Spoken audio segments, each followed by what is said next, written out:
Hi guys, welcome. Namaste. Namaste everyone. Thank you for coming to another session of spiritual talks.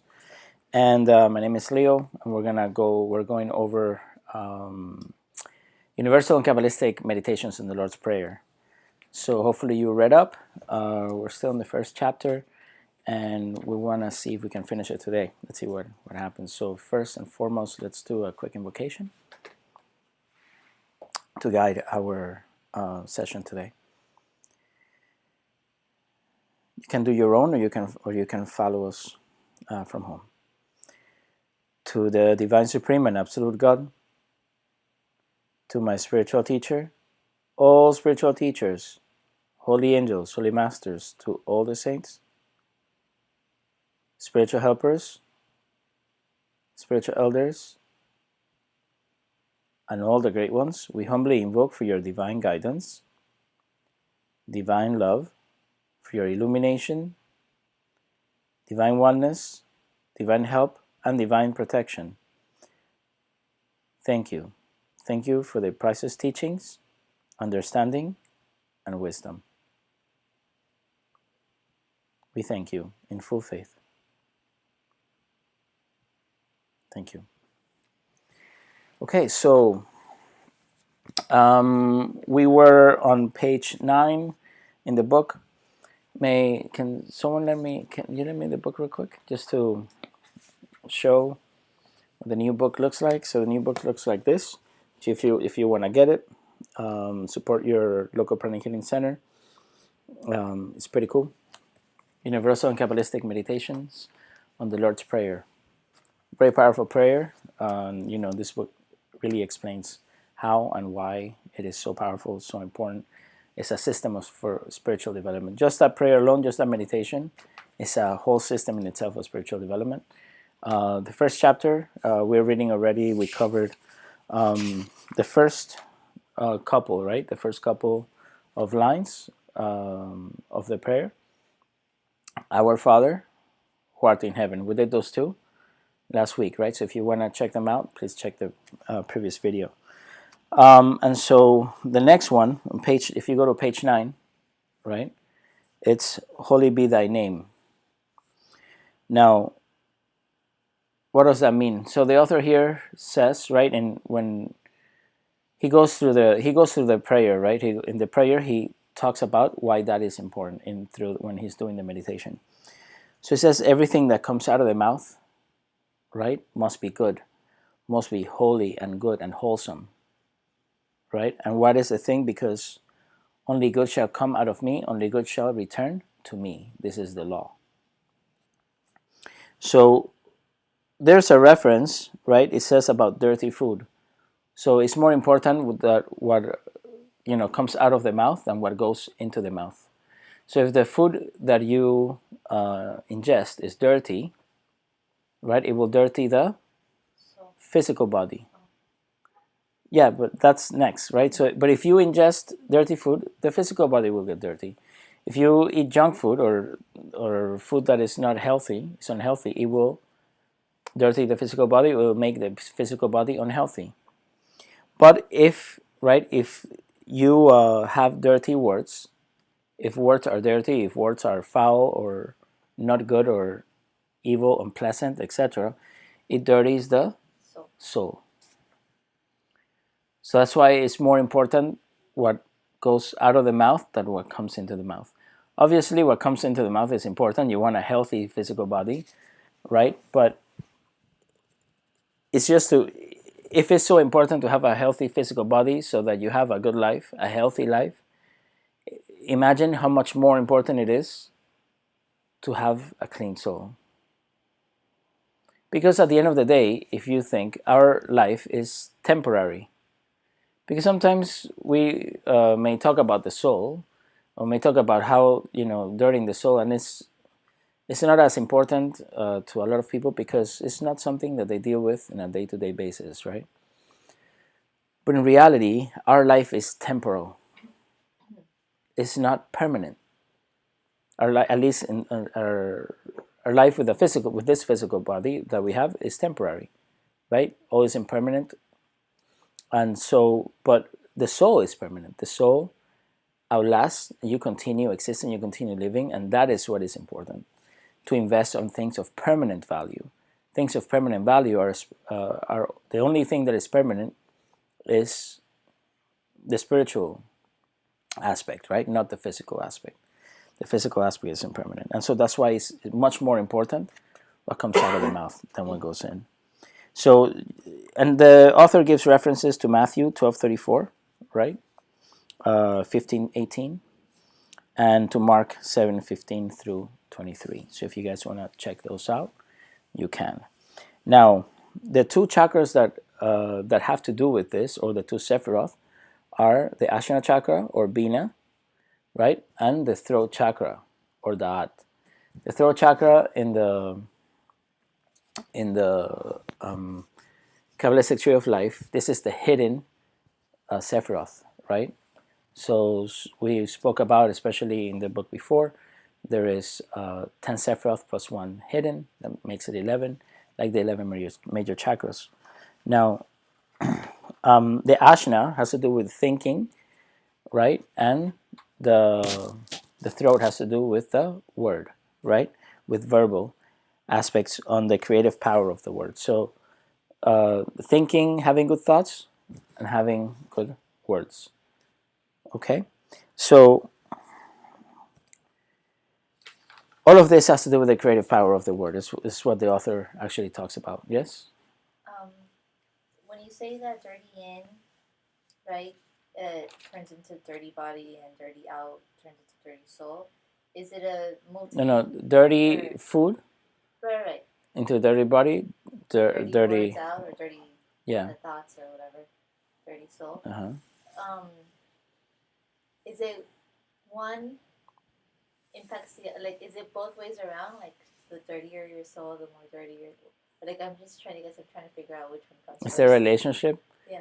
Like, is there a relationship between having a a dirty soul and then with a dirty body? Let me finish this thought and we'll answer that question. So, so then the thing is that the creative power of the word. So this is very important. But so the author says, whatever we think, whatever we say tends to materialize.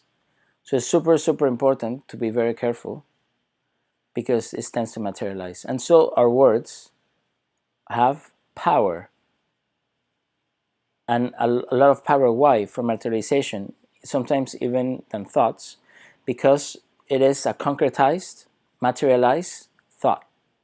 You understand? So words are more palpable. They're like concretized and materialized thoughts. So the creative power of the word, it has creative power because, as the author says, thoughts and words tend to materialize. So, and there's a creative power, there's a creation or materialization of the word. That's why it's so, so important. Speech is so important because of that. Now, it is important to learn all these things as we have more and more, we become more and more evolved. Because if not, if you have, imagine someone that is very advanced spiritually, very powerful, and they just start thinking or saying things haphazardly, and they can materialize things just like that. It could be very destructive, it could be very disruptive, it could be very dangerous. So this is why it's very important for us to control our emotions, to control our thoughts, to control our speech, etc., etc., etc., as we evolve. I mean, it's like a security thing, right? It's a security measure. But it's important for us to do that. Okay? We're still karmically liable for things that we materialize. So, important. And also, and let me just say this, also this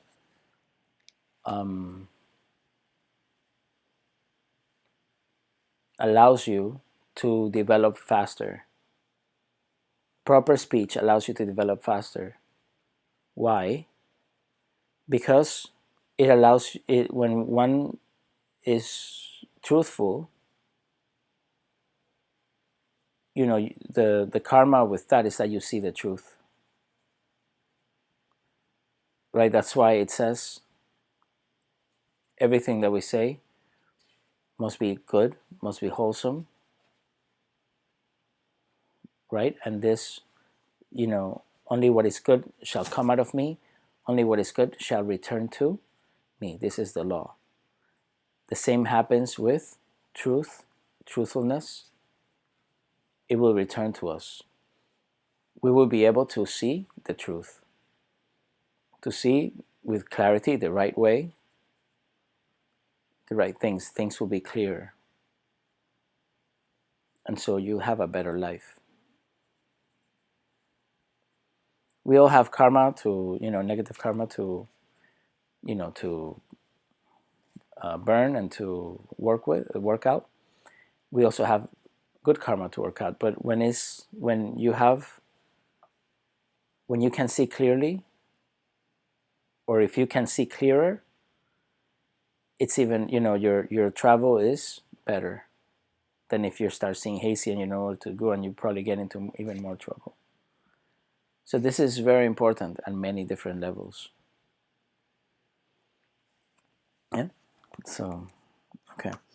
So number 4, thy kingdom come. Right? This has to do with the heart chakra. The virtues of compassion and mercy, right? Love, giving, and sharing is how you inherit the kingdom.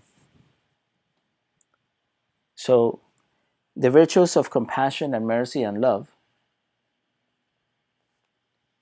right, that have to do with the heart center, the heart chakra, is how you inherit the kingdom. It is in giving that we receive, right? So this is what generates prosperity, karma. So prosperity karma, you want to generate prosperity karma, you have to share, be giving, right? So you give, you share. This will come back to you many, many times. So it is the kingdom of love, of compassion, of giving and sharing. This is how we inherit the kingdom, by giving.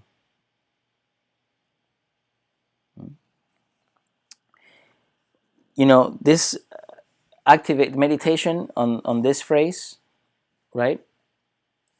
And on the heart chakra, or Chesed, right? As a Sephiroth. You know, this is, it makes a person more compassionate, more loving, more generous. And by making him more generous and with, you know, wanting to share and give, automatically it makes a person even more prosperous.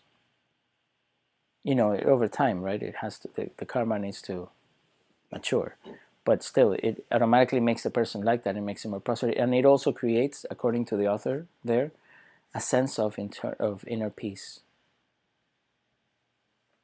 To have a peaceful life.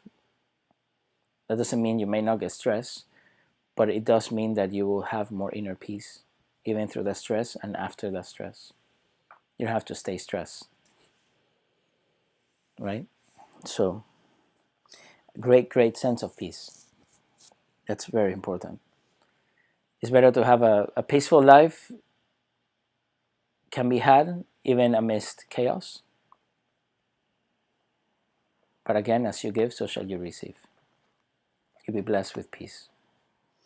So, number 5, thy will be done. The solar plexus chakra, according to the author in this section, it says that the center of will is the center of will of the masses. Solar plexus chakra is, you know, front and back, is the center of will of the masses, right? So the solar plexus chakra, it says it can follow the urges of the lower,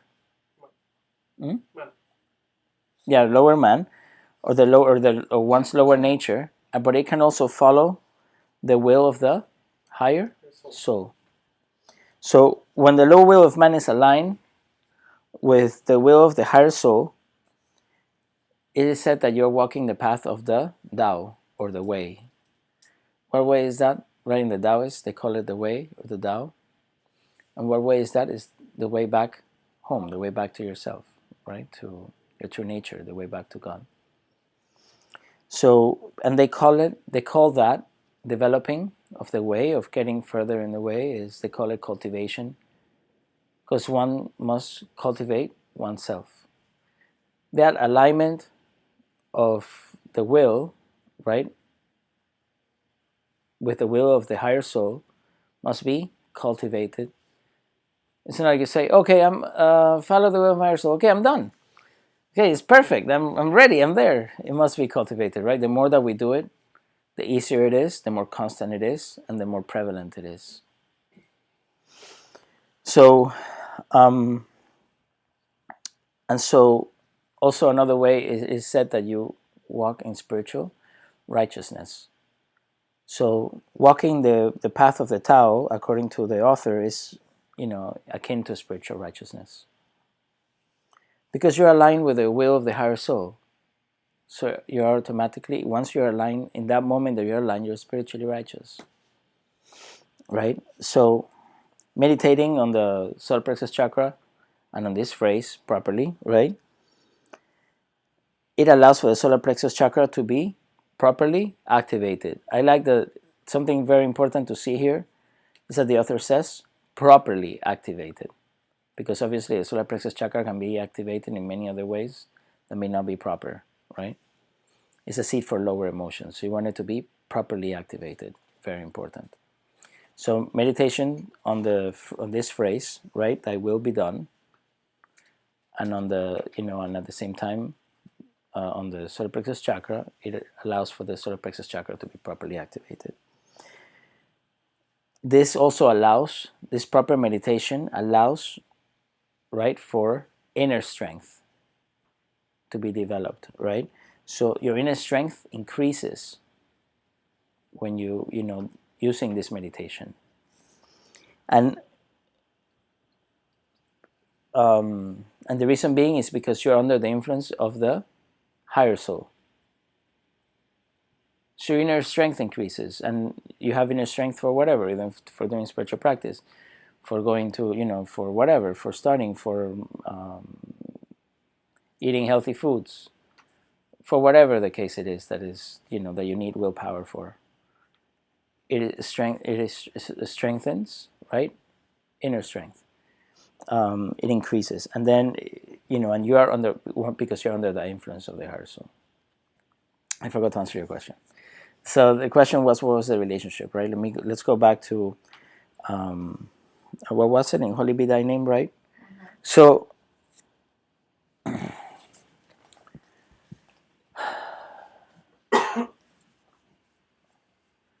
obviously you can eat very healthy and have a clean physical body, but you can be terrible with your words.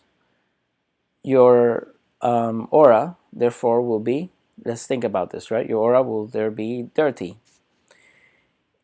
If your aura is dirty, right, if we follow the law of correspondence, then it will also affect your physical body. Now, but let's say you're eating very healthy foods and very good exercise, all that. You still have a strong physical body, right? But it will be still affected by the dirty energy. That's why sometimes people are very healthy, all this stuff, but they still may fall ill. It's because of this reason. It is easier, it will be faster, right, for illness or all these things that may occur if there's also a dirty physical body. It will, but a clean physical body may delay the process a bit, because it also, there is the law of correspondence also affects the energy body, but in this case to a small degree, because once if you think negatively and speak negatively and negative or harmful things, it will dirty even much more than just eating badly, right? So, it's a losing battle regardless.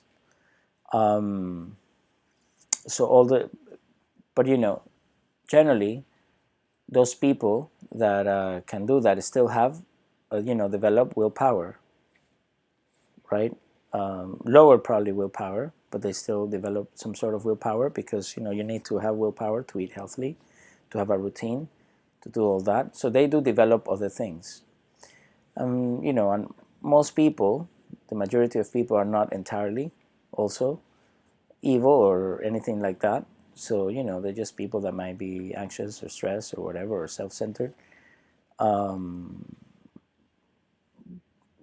to a certain degree, they also have a heart. They also do good things.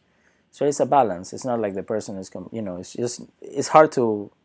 Is there a reference? Yes, but there's a lot of correspondence. But in this case, right, the saying negative things will topple, or is more harmful in the long run than eating unhealthy. Still, would be best if you can eat healthy and also be aware of what you say. Think and say positive, wholesome, good things. So is that good? Yeah, okay. So next, so that's then we did Thy kingdom come, Thy will be done. What's next? On earth as it is in heaven. Navel Chakra, right? Navel Chakra, Tiferet, beauty. Okay. So the navel chakra regulates the basic chakra. Clear? According to the author here, he says that good thoughts, that we already covered, right? Good words, that we just covered. Good feelings, that we just covered. And goodwill must be manifested as good actions. As good? Actions. So it must be manifested as good actions. So how do we do that? Well, the navel chakra regulates and controls the basic chakra. What does the navel chakra do? Regulate the basic chakra. Regulates and controls. This is very important. It controls and regulates. Control is a very powerful word. You understand? The controller, right? So it controls and regulates. Where you have to regulate it, if it is off, whatever, it regulates it. So, and what is the basic chakra? According to the author in this same section, he says the basic chakra is a center for actions. Something also to learn from the center of actions. You want action? Basic chakra.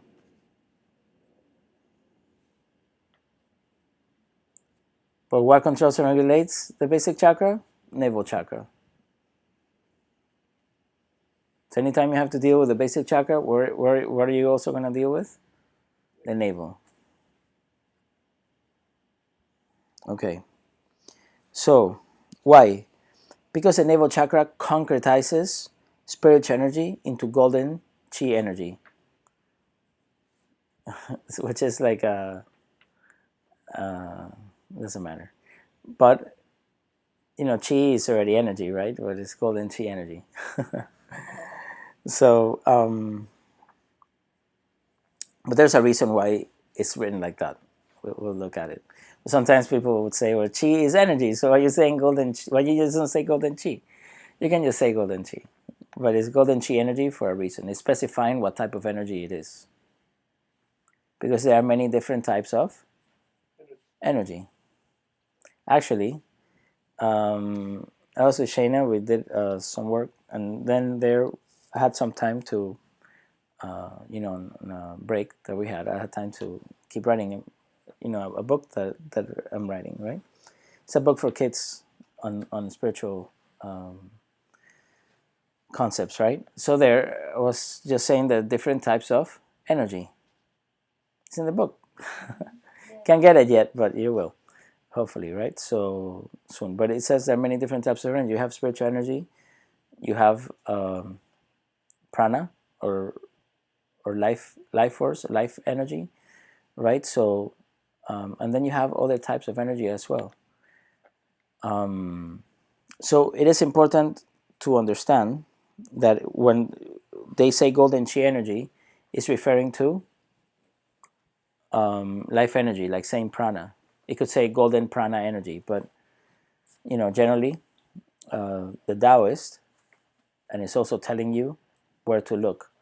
The Taoists have done extensive work on the navel chakra with their practice of qigong, their practice of tai chi, their practice of inner martial arts, like Bagua San, Hin Si, right? Tai Chi Chuan, not only Chuan, but Tai Chi in general. There are many different schools of that.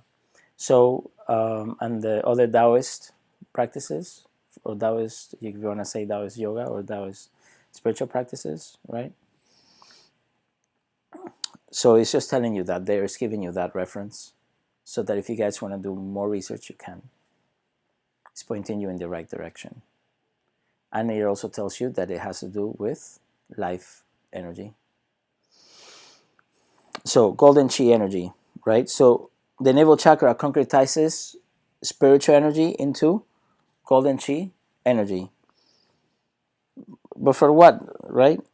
So meditation, so it also explains here what the golden chi is for on that section, briefly.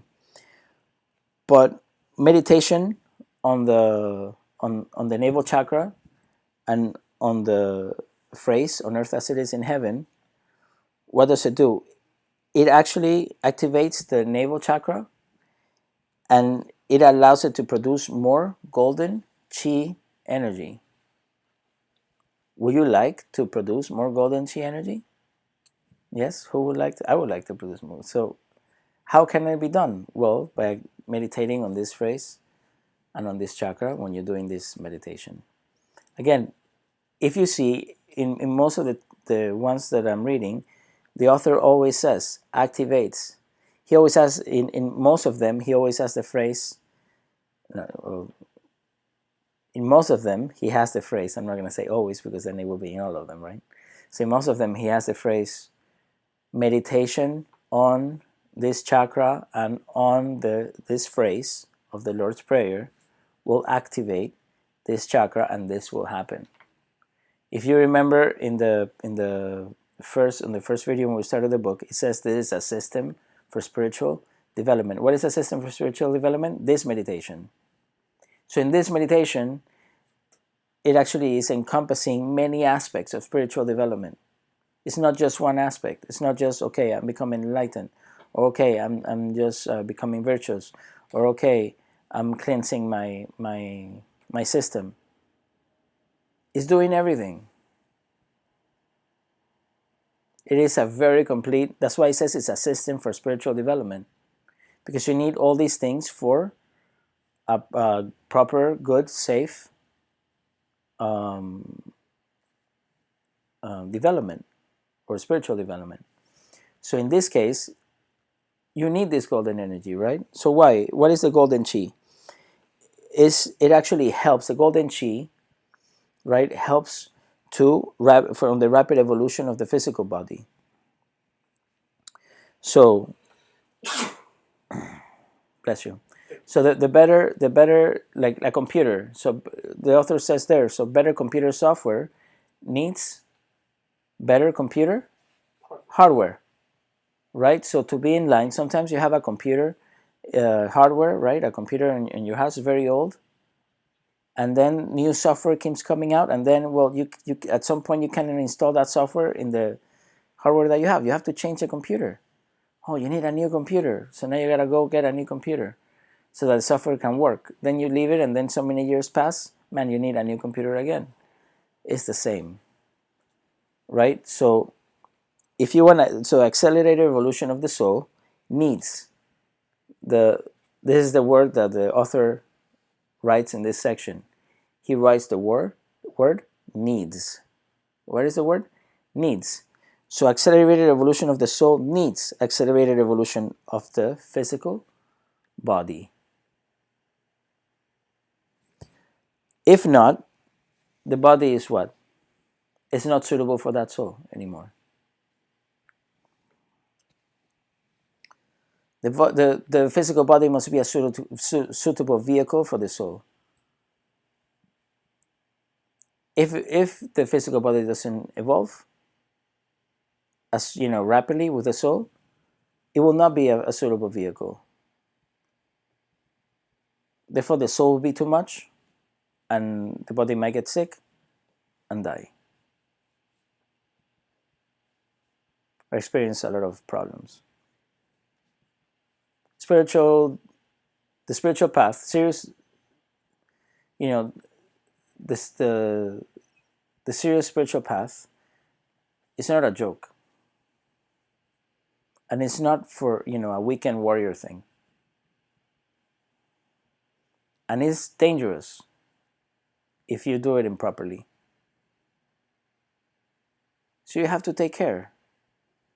If you're doing this seriously, please make sure you take precautions, you take the proper actions. It's not a game. And you will find out about that if you consider a game. It's serious. Just like people don't think that having a proper diet or a healthy lifestyle is not serious. It's serious because eventually you will experience it later on. Your body will get sick. You may have a lot of problems, suffering, and your body might die. And we're talking only about food. Imagine the rest of the stuff when you're talking about energy. That also affects everything else. So, the golden chi is important for the rapid evolution of the physical body. Right? So it's like the bulb that we always talk about, right? The bulb reference. So if you have a 40-watt bulb on a 120-volt socket, it's going to, fry the bulb or shorten its lifespan by a lot. Is it 1 second or whatever lifespan, or I don't know how long? If it is even too much, some bulbs explode if it's too much energy, or sometimes they just go on and then that's it, right? So you want the bulb to be able to fit the amount of energy, because that's exactly what will happen.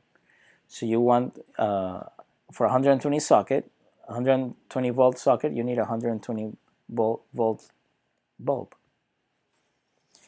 Say that fast 3 times. Right? So that's that. So very important, right? The navel chakra. Then let me see, what time is it? Okay, we still have a little bit of time. So give us this day our daily bread. The spleen chakra, netzach, front and back, right? And in here he says front and back. When he talks about the heart chakra or the solar plexus chakra, he doesn't say front and back. Just saying. But in this one he says front and back, right? So but it's front and back for the others too. I'm just telling you what the author is saying. So yes, so I'll say this. How's that? So the solar plexus chakra, front and back, is 1 chakra. The heart chakra, front and back, is 1 chakra. The spleen chakra, front and back, is 1 chakra. Right? The thing is that the heart chakra, front and back, deal with similar things, at least at a physical level. But they also, so like the lungs, have to do more with the back heart chakra. They're affected to a certain degree by the front heart chakra, but they are affected more by the back heart chakra. The physical heart is more affected by the front heart chakra, and to a certain degree by the back heart chakra. Right? The same for the thymus gland. So the solar plexus chakra, right, have to do with all these, the front, with all these organs, and to a certain degree by the back heart chakra, is affecting the organs to a certain, in a lesser degree, but more like the organs that, like the kidneys and stuff, that are really affected by the Ming-Ming, but it also affects all that, right, the back. So, and then on the emotional component, right, you have the generally the back heart, the back solar plexus chakra has to do with things from the past, or family, or things like that, where the front solar plexus have to do with things, that are of the moment, and other types of, in the present, right? So that's what I'm saying. And in contrast, the spleen chakra is affecting the spleen, right? And front and back. So I'll leave it at your discretion, as in that sense. But they are all one chakras, even though they have front and back.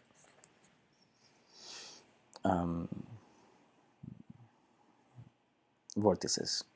So the spleen chakra, it says front and back, right? It says drawing prana, life energy, to the body.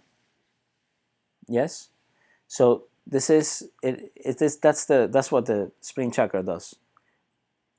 It draws life prana, or life energy or prana, to the body. More specifically, is air prana. Why is air prana? What's the difference between air prana and other pranas? It's just air prana has like vitality globules,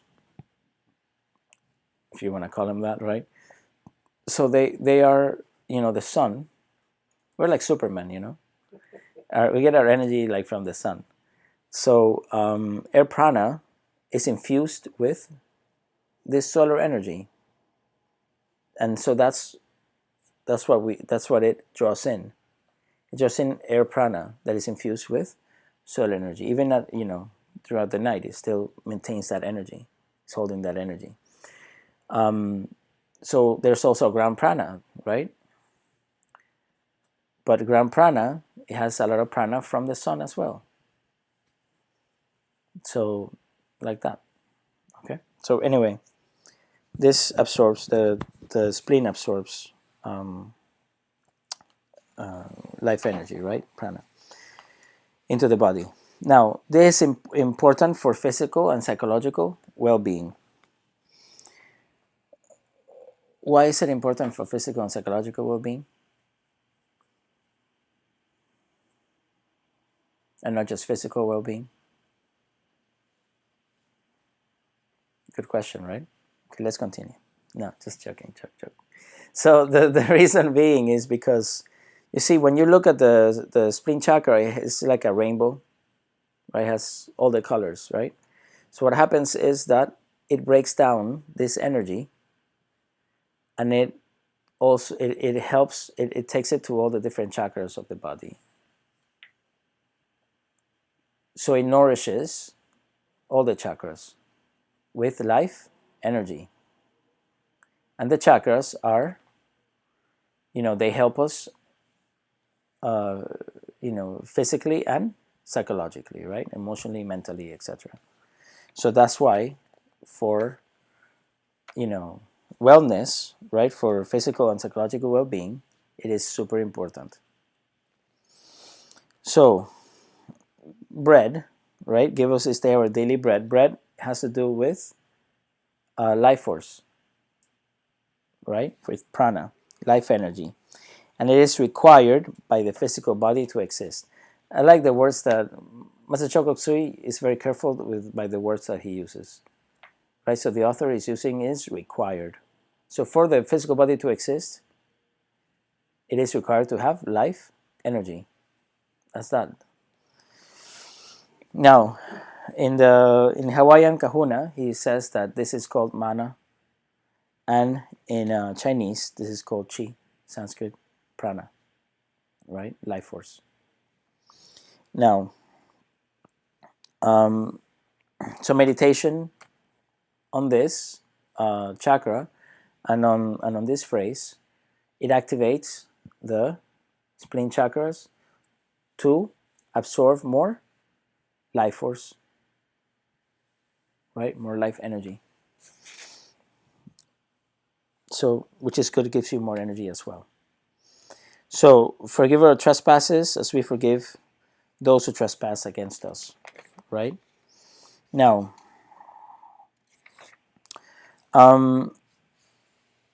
Ming-Ming Chakra, right? This has to do with the Ming-Ming and transmute lead into gold. I think this is going to be the last one because we're running out of time. So, the Ming-Ming Chakra is used to transmute lead into gold, right? Like the alchemist. It's like the philosopher's stone, or one of the philosopher's stone, is to transmute lead into gold.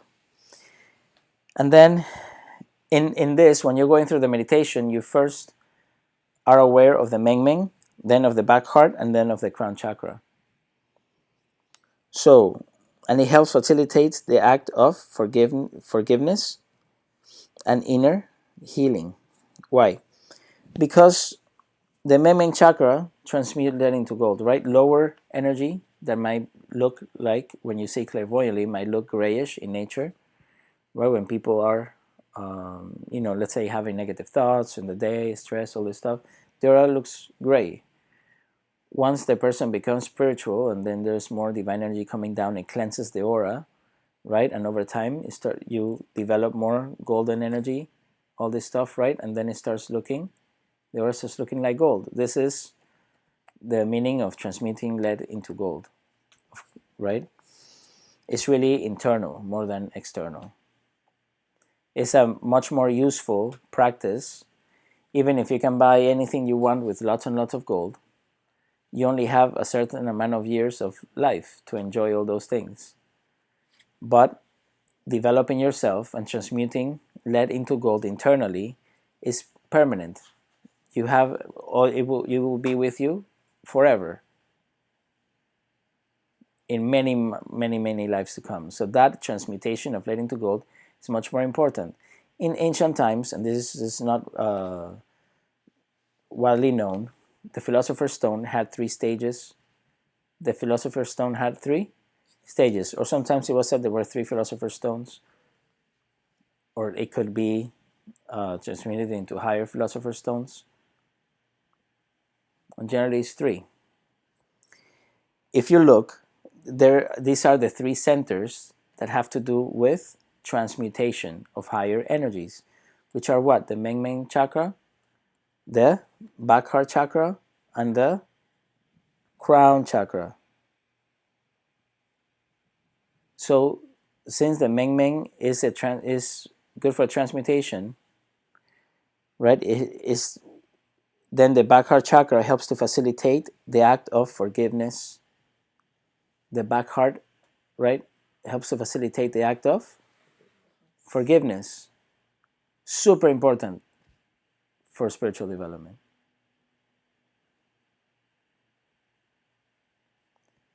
Let me not say super important, necessary for spiritual development. Forgiveness of yourself and of others. Crown chakra, highest, right at the higher degree, is inner healing. Helps to facilitate inner healing. So the Ming-Ming, it facilitates, right, its proper activation of these centers through the meditation. Let me just say the whole thing, right? Through the meditation on this center, on these centers, and on the phrase in the Lord's Prayer, helps to facilitate the transmutation of lower energies into higher energies by the Ming-Ming Chakra, and then up to the back heart, because this actually, it works like a pump, right? It sends the transmuted energy to the higher chakras, So it can be used by the higher chakras, right? And processed by the higher chakras, and then to the back heart to it facilitates forgiveness, which can be, I'm not going to get into it right now, but forgiveness has many, many levels of existence. It's not only if I forgive this person or what have you. It's forgiveness at many different levels. When you forgive somebody, a type of compassion and love, right, for a greater group, or for, you know, at a country level or a higher level, right? You're talking about forgiveness at many different levels, which also allow for liberation, allow for transmutation of those emotional energies. They're still higher than the lower energies, but these are emotional energies are much higher, and that it allows for it facilitates forgiveness or transmutation of that energy into higher energies at the spiritual level, which then goes to the crown, which activating that crown, it facilitates for inner healing after forgiveness. So to achieve inner healing, which goes at many different levels, physically, etherically, emotionally, mentally, spiritually, and the many spiritual levels, is first have to forgive.